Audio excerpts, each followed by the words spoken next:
Hello guys, അസ്സാം വലൈക്കും. ഞാനിന്നിവിടെ ഉണ്ടാക്കാൻ പോകുന്നത് മാങ്ങഞ്ചി അച്ചാറാണ്. അതിന് വേണ്ടിയിട്ട് ഞാൻ പറമ്പിലേക്ക് ഇറങ്ങിയതാണ് കേട്ടോ. ഞാനും എൻ്റെ ഉപ്പയും എൻ്റെ വല്യമ്മയും എല്ലാവരും ഉണ്ട്. അതിന് വേണ്ടിയിട്ട് പറമ്പിലേക്ക് ഇറങ്ങി തപ്പിത്തെറിഞ്ഞ് ഏതായാലും ഒന്ന് കിട്ടി. ഇതാ കണ്ടില്ലേ, അത് നന്നായിട്ട് മണ്ണൊക്കെ ഇളക്കി മാറ്റി എടുക്കുകയാണ് കേട്ടോ. ഞങ്ങളുടെ നാട്ടിൽ എടുക്കുന്ന ഇതുണ്ടല്ലോ, കൈക്കോട്ട് എന്ന് ഞങ്ങളിതിനെ പറയും. ഞങ്ങളുടെ നാട്ടിൽ എന്താ പറയണമെന്ന് അറിയില്ല. മൺവെട്ടി, കൈക്കോട്ട് എന്നൊക്കെ പറയും. അത് ഇളക്കുന്ന സാധനത്തിന് വേറെ ഒന്നും കൂടെ കിട്ടിയിട്ടുണ്ട്. അതും കൂടെ കിളച്ചെടുക്കുന്നുണ്ട് കേട്ടോ. ഒന്ന് മണ്ണൊക്കെ മാറ്റി ഇളക്കി പറിച്ചെടുത്തു. അതിന് ശേഷം എന്താണ് ഇത് നമ്മൾ എന്തെടുക്കുകയാണെന്നുണ്ടെങ്കിലും ഒന്നോ രണ്ടോ കഷ്ണം നമ്മൾ അവിടെ ഇട്ട് കൊടുക്കണം. കാരണം വരുന്ന പ്രാവശ്യം നമുക്ക് വരുന്ന കൊല്ലോ അതിന് പിറ്റത്തെ കൊല്ലോ നമുക്ക് എപ്പോഴാണ് ആവശ്യം എന്ന് വെച്ചാൽ അപ്പോൾ എടുക്കാൻ വേണ്ടിയിട്ട് നമ്മളൊന്നും കൂടെ അതിലിട്ട് കൊടുക്കണം, ആ കുഴി തന്നെ. എന്നാലും നമുക്ക് എപ്പോഴും ആവശ്യം വരുമ്പോഴൊക്കെ എടുക്കാൻ പറ്റത്തുള്ളൂ. എന്താ വേറൊരു തൈയും കൂടി കിട്ടിയിട്ടുണ്ട് നമുക്ക്. കണ്ടില്ലേ, അത്യാവശ്യം വലുപ്പമുണ്ട് കേട്ടോ. അത് കണ്ടോ, ഞാനെൻ്റെ എപ്പോഴും കൂടെ വലിച്ചെടുത്തതാണ്. നന്നായിട്ടത് വരണ്ടിയെടുക്കുക അച്ചാറിടാൻ വേണ്ടിയിട്ട്. ഏകദേശം ഇഞ്ചിൻ്റെ അതേ ടൈപ്പൊക്കെ ഉണ്ട് കേട്ടോ സാധനം. ചെറിയ കുട്ടിയായിരുന്ന സമയത്ത് ഇത് ഉപ്പിലിട്ടൊക്കെ നന്നായിട്ട് കഴിച്ചിട്ടുണ്ട്. അച്ചാറും കഴിച്ചിട്ടുണ്ടില്ല എന്നല്ല. അപ്പോൾ അത് നിങ്ങളെ മുമ്പിൽ പരിചയപ്പെടുത്താൻ വേണ്ടിയിട്ട് കൊണ്ടുവന്ന കേട്ടോ ഞാനിത്. നന്നായിട്ട് കഴുകിയെടുക്കുക. മണ്ണൊക്കെ കളഞ്ഞ് ഒന്നോ രണ്ടോ പ്രാവശ്യം വെള്ളത്തിലിട്ട് നന്നായിട്ട് കഴുകിയെടുക്കുക. നല്ല ടേസ്റ്റാണ് കേട്ടോ അത്. ഇഞ്ചിയുടെ ആ മാങ്ങയുടെ ചുവയൊക്കെ വരുന്നുണ്ട്, നല്ല ടേസ്റ്റാണ്. അപ്പോൾ ഇതെല്ലാവരും വീട്ടിൽ ട്രൈ ചെയ്ത് നോക്കുക. എല്ലാവർക്കും നന്നായിട്ട് ഇഷ്ടമാവും കേട്ടോ.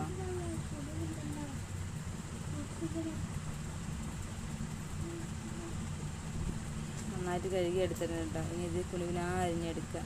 നമ്മൾ സദ്യക്ക് വെക്കൂലേ, മാങ്ങയൊക്കെ വെക്കൂലേ, സദ്യക്ക് മാങ്ങ അച്ചാറൊക്കെ ഉണ്ടാക്കൂലേ, മാങ്ങയൊക്കെ ചെറുതായിട്ട് അരിഞ്ഞെടുക്കുക. അതുപോലെ കുനുകുനാ അരിഞ്ഞെടുക്കുക കേട്ടോ. ഇത് വേറെ പാത്രത്തിലേക്ക് മാറ്റിയെടുത്തിട്ടുണ്ട്. വീണ്ടും ചെറുതായിട്ട് ഇങ്ങനെ അരിഞ്ഞ് ഇതുപോലെ എടുക്കുക. ഒരുപാടൊക്കെ അരിഞ്ഞപ്പോൾ എൻ്റെ കൈ വേദനിച്ചു കേട്ടോ. എൻ്റെ ഉമ്മയാണ് ബാക്കിയൊക്കെ അരിഞ്ഞത് കേട്ടോ. ഇനി അതിൽ അച്ചാർ പൊടി ചേർത്ത് കൊടുക്കുക. ആവശ്യത്തിനുള്ള ഉപ്പും ചേർത്തെടുത്ത് നന്നായിട്ട് ഇളക്കി യോജിപ്പിക്കുക കേട്ടോ. അതുപോലെ നന്നായിട്ട് ഇളക്കി യോജിപ്പിച്ച് കൊടുക്കുക. കൈയിടാനുള്ള പേടിയാണ് കേട്ടോ, കൈ എരിഞ്ഞു പോകും. അപ്പോൾ ഇതുപോലെ നന്നായിട്ട് ഇളക്കി അങ്ങനെ യോജിപ്പിച്ച് കൊടുക്കുക. ഇനി വീണ്ടും അതിലേക്ക് കുറച്ചുകൂടെ അച്ചാർ പൊടി ചേർത്തിട്ടുണ്ട്. എന്നിട്ട് നന്നായിട്ട് ഇളക്കി യോജിപ്പിക്കുക. ഇനി അതിലേക്ക് വേണ്ടത് വെളുത്തുള്ളി, ഇഞ്ചി, പച്ചമുളക് ഇവയൊക്കെ നമ്മൾ കുനുകുനാ അരിഞ്ഞെടുക്കുക. കണ്ടോ, മുളക് അരിയാനുള്ള പേടിയുണ്ട്. ഞാൻ എൻ്റെ ഉമ്മനെ കൊണ്ടായിട്ട് അരിയിക്കണേ. ഇഞ്ചി ഞാൻ തന്നെ അരിഞ്ഞെടുത്തു.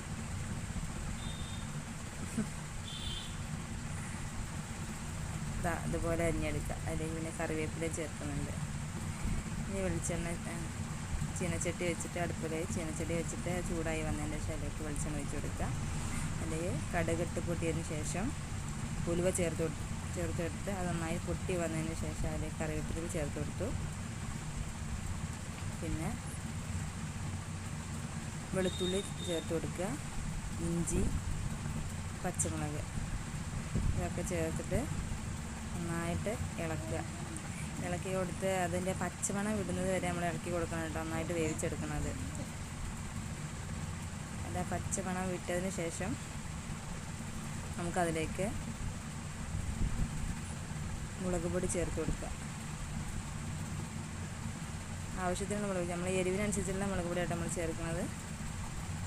പിന്നെ ഇതിലേക്ക് നമ്മൾ നേരത്തെ ഉണ്ടാക്കി വെച്ചിട്ടുള്ള മാങ്ങഞ്ചി ഉണ്ടല്ലോ, നമ്മൾ അച്ചാർ പൊടിയൊക്കെ തേച്ച് വെച്ച് അത് അതിലേക്ക് ഇട്ട് കൊടുക്കുക. ഇതിൽ നന്നായിട്ട് ഇളക്കുക. നന്നായിട്ട് വേവിച്ചെടുക്കാൻ പാടില്ല കേട്ടോ നമ്മളെ മാങ്ങഞ്ചി. ചെറിയ വേവിൽ മാത്രം നമുക്ക് എടുക്കാൻ പാടുള്ളൂ. അതിന് വേണ്ടിയിട്ട് ചെറിയ സിമ്മിലിട്ടിട്ട് നന്നായിട്ട് ഇളക്കി യോജിപ്പിച്ചെടുക്കുക. പിന്നെ അതിലേക്ക് ഞാൻ ആ പാത്രത്തിൽ തന്നെ കുറച്ച് സുർക്ക ഒഴിച്ചിട്ട് അതിലേക്ക് ഒഴിച്ച് കൊടുത്തിട്ടുണ്ട് കേട്ടോ. പിന്നെ ആവശ്യത്തിനനുസരിച്ച് ഇങ്ങനെ സുർക്ക ചേർത്ത് കൊടുക്കുക.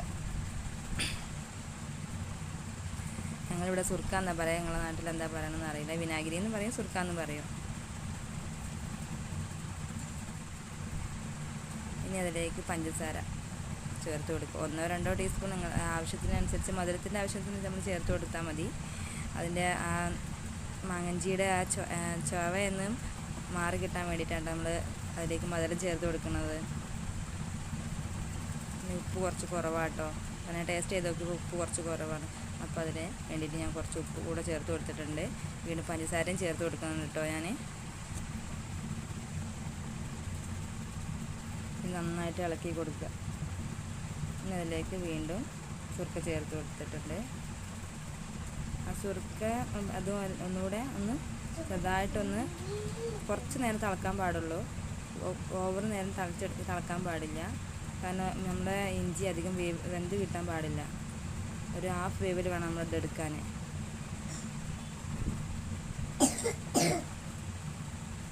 നന്നായിട്ട് ഇളക്കി കൊടുക്കുക. ചെറുതായിട്ട് തിളച്ച് വരുന്നുണ്ട് നമ്മുടെ അച്ചാർ. ഇനി നമുക്കത് ഇതിന് മുകളിൽ 2 കറിവേപ്പില വെച്ചിട്ട് ഓഫാക്കി കൊടുക്കുക. എന്നിട്ട് നന്നായി മൂടി വെക്കുക. എന്നിട്ട് 1 മണിക്കൂർ 1.5 മണിക്കൂർ അല്ലെങ്കിൽ 3-4 മണിക്കൂർ കഴിഞ്ഞിട്ട് നന്നായിട്ട് അത് ചൂടായതിനു ശേഷം നമുക്കൊരു പാത്രത്തിലേക്ക് മാറ്റിയെടുക്കാം. ഇതൊക്കെ നിങ്ങൾ വീട്ടിൽ ട്രൈ ചെയ്ത് നോക്കുക.